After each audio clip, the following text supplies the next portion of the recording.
আসসালামু আলাইকুম ওরহমতুল্লাহি ওবারাকাতু।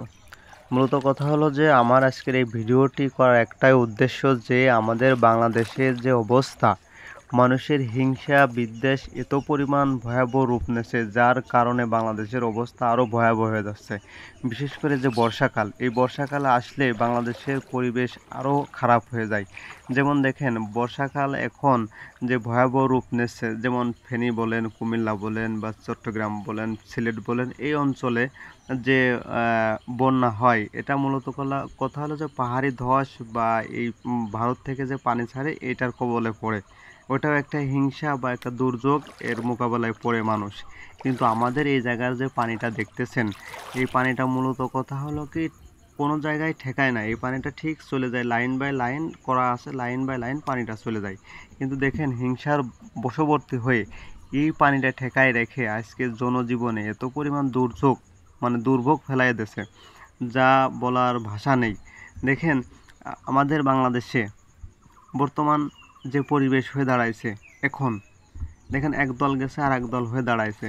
তার প্রমাণ কিন্তু আজকের এই যে পানিটা দেখতেছেন, এই ভিডিওটা করেছে, এই ভিডিওটা তার প্রমাণ। যদি বলেন কেন, দেখেন এই পানিটা কিন্তু দাঁড়ায় না, কিন্তু আমাদের কিছু ভুলের কারণে বা হিংসার কারণে এই পানিটা দাঁড়ায় গেছে এবং দুর্ভোগ, বিশাল দুর্ভোগ হয়ে যাচ্ছে। এই পানিটা এত পরিমাণ বাড়তেছে, যদি বৃষ্টি আরও ভয়াবহ হয় তাহলে এই বৃষ্টির পানিতে আমাদের দুর্ভোগ আরও বেড়ে যাবে। তো ফেনীবাসী, কুমিল্লাবাসী বা সিলেট বা চট্টগ্রাম যারা বন্যার কবলিত পড়ে, তারা তো প্রাকৃতিক দুর্যোগের কারণে পড়ে, কিন্তু আমরা যে জায়গায় আছি এই জায়গাটা মূলত কথা হিংসার বশবর্তী হয়ে এই অবস্থাটা হয়ে যাচ্ছে। কার কাছ যাব, কি বলবো, বলতে গেলেই বলে যে আসলে তো সব দিকের সমস্যা, কিভাবে কি করা যায়। তাহলে এই যে বাংলাদেশের যে পরিবেশ, আমরা গণতন্ত্র নিয়ে লাফালাফি করি, নেতাদের সিলেক্ট করি, নির্বাচন করে তাদের এমপি মন্ত্রী চেয়ারম্যান মেম্বার বানাই আমাদের কি লাভ হয় বলেন? আমাদের তো কোনো লাভই হচ্ছে না, আমাদের আরও ক্ষতি হচ্ছে। যার ক্ষতি এখন আমরা বহন করতে হচ্ছে। এই পানিটা কিন্তু যে বৃষ্টি হয়েছে, এই বৃষ্টিতে এই পানিটা বাঁধে না। এই 3-4 দিন 5 দিন বৃষ্টির কারণে যে এই যে অবস্থা হয়ে গেছে, দেখেন সাপ পোকার ভয় থাকে, মশা এটা ওটার কারণে আমাদের অবস্থা আরও ভয়াবহ রূপ নিয়ে নিচ্ছে। আসলে মূলত কথা হলো কার কাছে কি বিচার দেবো, কার কাছে কি বলবো বলে কোনো লাভ হচ্ছে না। এর চারিপাশে এই বাড়ির চারিপাশে এই বাড়িটা মূলত আমাদের বাড়ির চারিপাশে পানি। যদি বৃষ্টি হয় তাহলে যে আমার যে উঠানটা দেখতেন এটা ভরে যাবে, কারণ আমার চারপাশেই পানি। আমার বেরোনোর মতন কোনো পরিবেশ নেই।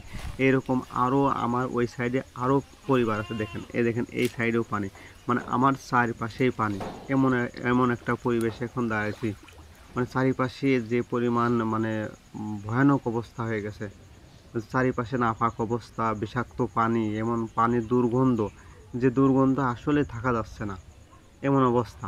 বলতে গেলেই এই সমস্যা সে সমস্যা, নেতাদের কাছে বলতে গেলে তারা বলে আসলে তো কি করব বলো, কারোর কাছে বলে কোনো কাজ হচ্ছে না। তাহলে আমরা এসব নেতা বানাই কি করব, তাদের বলে কাজ হয় না। যদি দুর্ভোগ আমাদের হয়ে থাকে, এরকম হতে থাকলে কী হবে দেখেন বলেন। আমরা কার কাছে কি বিচার দেবো, কি বলবো, বলতে গেলে গেঞ্জাম ফেসাদ মারামারি দলীয় কায়দায় চলে যাচ্ছে, এ হচ্ছে তা হচ্ছে। তাহলে কিসের গণতন্ত্র আছে, কিসের বাংলাদেশে আছি, কিসের অবস্থায় আমরা আছি গরিবরা বলেন? গরিবদের কোনো মূল্যই নেই বাংলাদেশে। আজকে এই অবস্থা, তাই যদি এর সমাধান হয় না, তাহলে এর চাইতে বড় জিনিস যদি যে আমরা কিভাবে সমাধান পাবো বলেন? হ্যাঁ, এই বিষয়গুলো কারোর কাছ বলেই কাজ হচ্ছে না। বলতে গেলে ঝামেলা নেঠা হচ্ছে, দলীয় কায়দায় চলে যাচ্ছে, এ করা যাচ্ছে তা করা যাচ্ছে, কেমন গ্যাঞ্জাম করবে কিনা, মারামারি করবে কিনা।